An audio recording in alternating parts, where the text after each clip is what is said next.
सच्ची और पुरानी कहावत है कि मुद्दई लाख बुरा चाहे तो क्या होता है, वही होता है जो मंजूर खुदा होता है। बिल्कुल यही कहावत चरितार्थ हुई दिल्ली के अंदर। दिल्ली के 5006 शिक्षकों का रातों रात जो तबादला हुआ, दिल्ली के सरकारी स्कूलों में पढ़ाने वाले सभी शिक्षकों ने देखा, सभी शिक्षक संगठनों ने देखा कि वो तबादला दिल्ली की शिक्षा मंत्री के लिखित निर्देश में मना करने के बावजूद हुआ। यह समझाने के बावजूद कि बाकी सरकारी संस्थानों के कर्मचारियों से दिगर परिस्थितियां होती हैं एक शिक्षक की, उसकी सिचुएशन ऐसी होती है कि जहां उसके लिए ज़रूरी होता है एक ही जगह पे टिक के पढ़ाना, अपने कर्तव्यों का निर्वहन करना। और इस बात को नेशनल एजुकेशन पॉलिसी भी इस्टेब्लिश करते हुए कहती है कि इस तरह से तबादले शिक्षकों के नहीं होने चाहिए। फिर भी भारतीय जनता पार्टी के इशारे पर ये तबादले हुए। आम आदमी पार्टी ने इसका पुरजोर विरोध किया। दिल्ली के शिक्षकों के हक और इंसाफ की आवाज़ तो बुलंद की ही।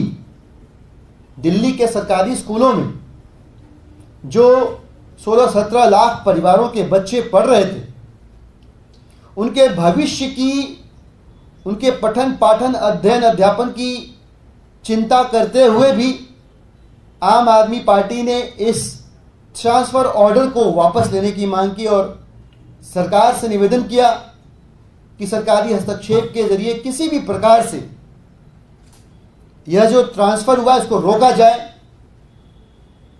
और आखिरकार सच्चाई की जीत हुई।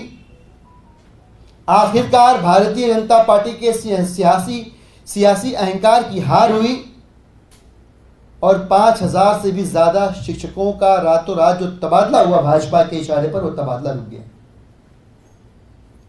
समझना यह पड़ेगा इसमें कि भाजपा ऐसा कर क्यों रही थी। भारतीय जनता पार्टी सिर्फ और सिर्फ राजनीतिक ईर्ष्या की वजह से ऐसा कर रही थी। आप आंखें खोलकर भाजपा शासित राज्यों में स्कूलों की दशा देख लीजिए। बिल्डिंगें नहीं है, बिल्डिंग है तो टीचर नहीं है, टीचर है तो बच्चे नहीं है, बच्चे हैं तो पढ़ाई नहीं होती। ऐसी बुरी हालत है भाजपा शासित राज्यों में स्कूलों की कि जब भाजपा ने देखा कि दिल्ली में अरविंद केजरीवाल जी के दिशा निर्देशन में मनीष सिसोदिया जी ने दिल्ली के अंदर एक क्रांतिकारी एजुकेशन मॉडल को इंट्रोड्यूस नहीं किया, बल्कि सिर्फ इंट्रोड्यूस करने तक नहीं रुके बल्कि उसको इंप्लीमेंट भी करवाए, तो भारतीय जनता पार्टी को यह खूबसूरत सच अच्छा नहीं लगा। उन्हें मालूम था, उनको पता था कि गवर्नमेंट पॉलिसीज के अलावा और एसएमसी पेरेंट टीचर कोऑर्डिनेशन के अलावा जो तीसरी सबसे मजबूत रीढ़ की हड्डी है इस क्रांतिकारी एजुकेशन मॉडल की, वो टीचर्स हैं। और उनका हौसला अगर पस्त किया जाए, उनकी डिग्निटी पे प्रहार किया जाए,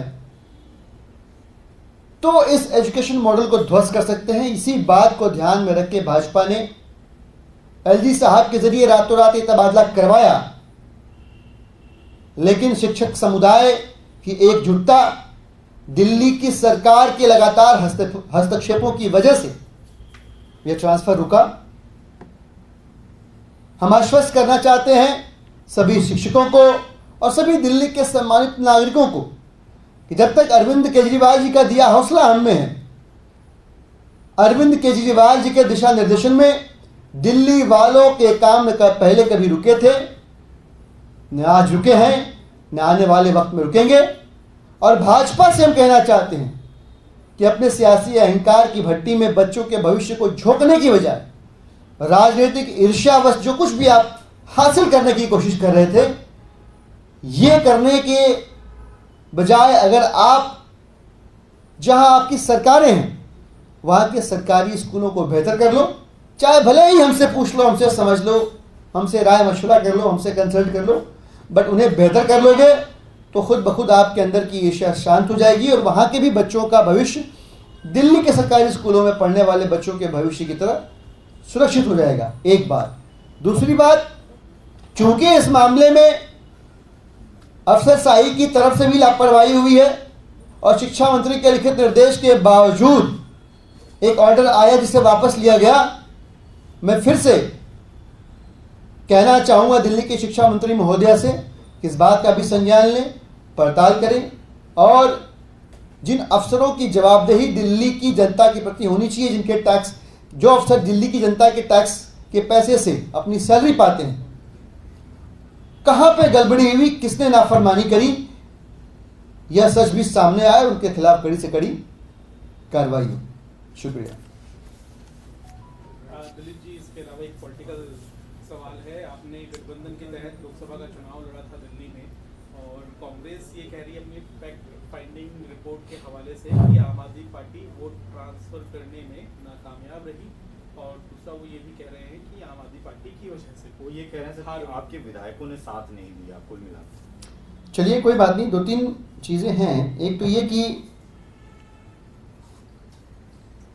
कैसे हमको करना चाहिए राजनीति, मुझे लगता है कि बेहतर ये होता है कि बीती ताही बिसारी है, आगे की सुध ले। पर इसके बियॉन्ड भी अगर कोई जाना चाहता है तो मुझे लगता है कि हम जब किसी और की तरफ एक उंगली करते हैं तो कहा जाता है कि 3 उंगलियां अपनी तरफ आती हैं।